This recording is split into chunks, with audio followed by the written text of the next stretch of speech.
Okay,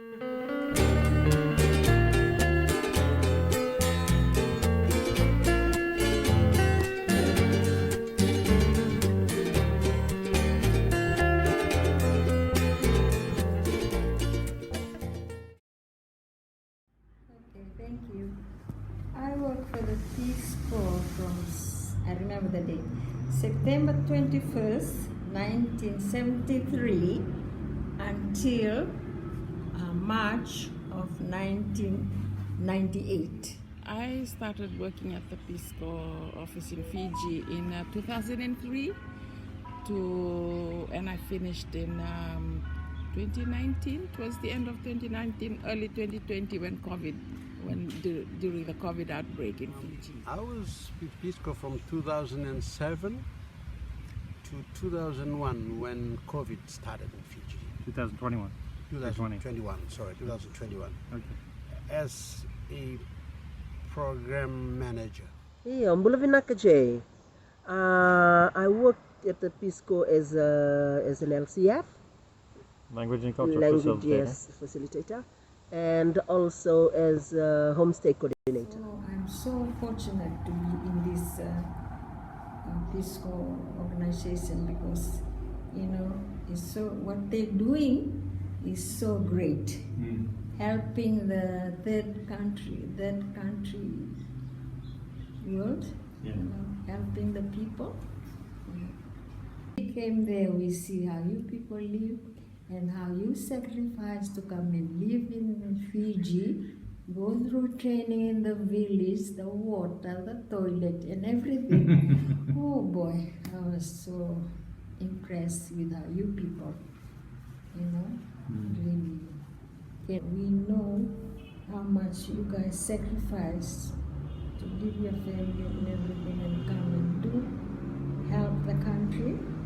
And it's our job as the Peace Corps staff to, to make you meet your needs at the, working for the Peace Corps. Before I became a technical trainer, I worked as a nurse in Savu, and we used to have Peace Corps volunteers come to work in the Ministry of Health.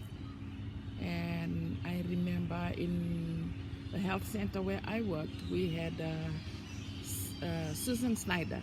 She was my mentor. Susan was a volunteer who taught me so many things. She really impacted my life. I never knew the challenges that she was going through until I became a Peace Corps staff. The big day comes and we all looking for, the program team goes to the airport and wait. We look forward to all the, and we'll see all the different faces. Some are smiling, some are, like, okay, not maybe missing the family, missing someone special. Yeah, but for them to, for us, I feel like we are their family when they come. So a hug and that welcome at the airport just makes a difference for them. They all call me, I always call them that they are all my sons and daughters, I had a really, really good time with the volunteers out there in the Northern Division. They call me JC. Yeah. And sometimes, they come with their own sets of mind. Sometimes they're very challenging to me. Challenging? Yeah, sometimes I have to adjust myself. And I always see them as my sons and daughters, And sometimes I have to give them fatherly advice. Don't do this because this will happen to you, this and this. But JC, I can manage. Yes, plus you have to do this way. So, as program manager, I advise them on that. As they're like superior, I have to advise them on that. As a fatherly thing, I have to advise them on that. So, all those kind of things happening. So, I have very few layers I have to handle these volunteers. I have to be their cultural advisor at some point in time. At some point in time, I have to cry with them. Sometimes I feel sorry for them. Sometimes I have to be very strict with them on things that need to be in terms of policy. I love the Peace Corps. It's a family. It's like it's Vuvale. It's a Peace Corps family. Peace Corps family. And I love it because I teach my culture to the trainees, and one thing I enjoyed it. I love it because I was able to teach my language to foreigners, and that's one thing I was so proud of myself, To be able to to be teach. able to teach my language and my culture, and also learn their culture. I was really happy not only as to teach my culture and language, I also teach them on how to cook Fijian food. Fijian food. Ever get feedback like from the people who worked with Peace Corps volunteers or Yeah. the host villages? Yeah. How did they feel about having the Peace Corps Oh, volunteers? they love them. Yeah. Because when you guys come here, you have to learn the culture and the language, you know. Mm. When you speak the language, Hindi or Fijian, oh, you are just so loved. Peace Corps is a very great organization. It's a really, really great organization because it deals with the grassroots level. And then in a Fijian custom, if you integrate into the community, like talk with them, stay with them, and that story stays with the community. Even though the project comes after, especially the integration part. Mm-hmm. You live with them, you share things with them. That is some stories that stays with the community forever. Oh, we drink cover with the community, with the volunteer. You walk with them to have fishing.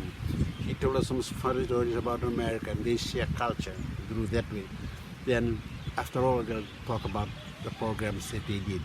Firstly, they'll talk about the way they integrate with the community, how they share stories, how they, the integration part comes in, how he integrate into the community. He goes to that house and then tell stories. They have dinner, and then he share dinner with us, and then he make us cook this, and he teach us that. The integration part is very, very important. The project comes later. They talk about how they mingle, how they talk with the volunteer, and how they do everyday life with the volunteer. The Fijian people living in the community will know, okay, this volunteer is part of us, so the way they respect the culture. Mm. Even though American culture is so different from the Fijian culture, but they see when you respect that, they as part of the Fijian community. I feel female volunteers are more successful than male volunteers. Yeah? And why in is the that? various fields, because they easily integrate into the community, especially when they're sitting around, people will be around them talking. Yeah.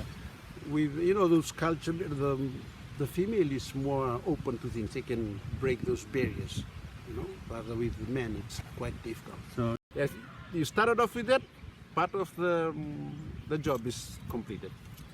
For some communities, with the volunteer coming in, it's changed the way they approach development, because we come through the village headman, the Turanikoro, and then we wait for meetings to bring everything to the people.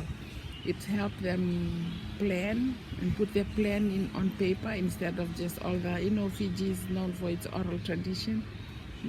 And then, the volunteer will come. There's going to be a little bit of struggle in the beginning. And then once they see how the volunteer is linking them to resources, linking them to education, helping their children, then they all start opening up. Yeah. Outcome is they will say, if it wasn't for the volunteer, we wouldn't have seen this.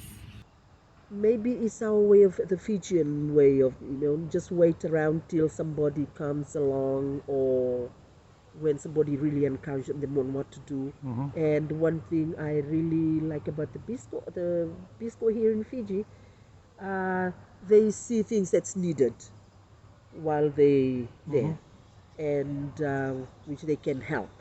So And like it's an eye opener too for them. yeah. They see, they were just, like I said, it's not waiting for someone to start. It's just to start, to open their eyes, to do something, to say we can do it.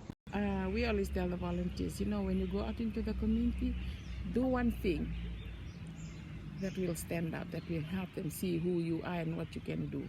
They will forget your color, your racial background, your sexual orientation. That one will, as soon as they see what you can do, they're waiting to see what you bring to them. Peace Corps has developed a lot of people that work in government right now. In the past, every time I go to a meeting with the ministers or the permanent secretaries, and I say I'm from Peace Corps volunteer. I'm a Peace Corps staff. You know, I say we're from Peace Corps. We would like to meet with you about this, and oh, my teacher was a Peace Corps volunteer, and they start going on and on and on. Yeah. Oh, he helped me with my maths. You know, he helped me with maths. Oh, my science teacher was a Peace Corps. Sometimes I get a call from a person high up in government and said, I just want to say how proud we are of our volunteer because of this, and they go on and on and on about the volunteers' work. Really? Yeah, Peace Corps has been a place of work that has really built people, built the staff, built the community, built our counterparts. Peace Corps is like my family. Yeah, we are family because we are that close. I just love the volunteers. I just love the volunteers and the staff. I didn't have any degree coming into the Peace Corps. Sure. But the Peace Corps gave me degree. They gave me knowledge. Yes, well, thank you, America, for bringing Peace Corps and volunteers to Fiji.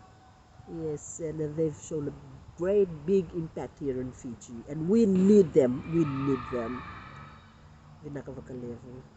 Like I said, I like that saying which always comes up in the office, the toughest job I'll ever love. I wish Peace Corps the best. I still feel they still need it in Fiji. And I wish all the Peace Corps coming to Fiji good luck. JC will be around if you need some support, if you need some guidance.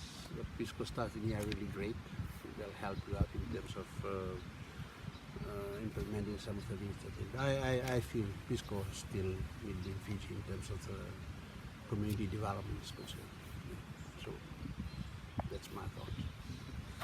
All right, JC. Well, Okay. thanks for the great interview. Yeah.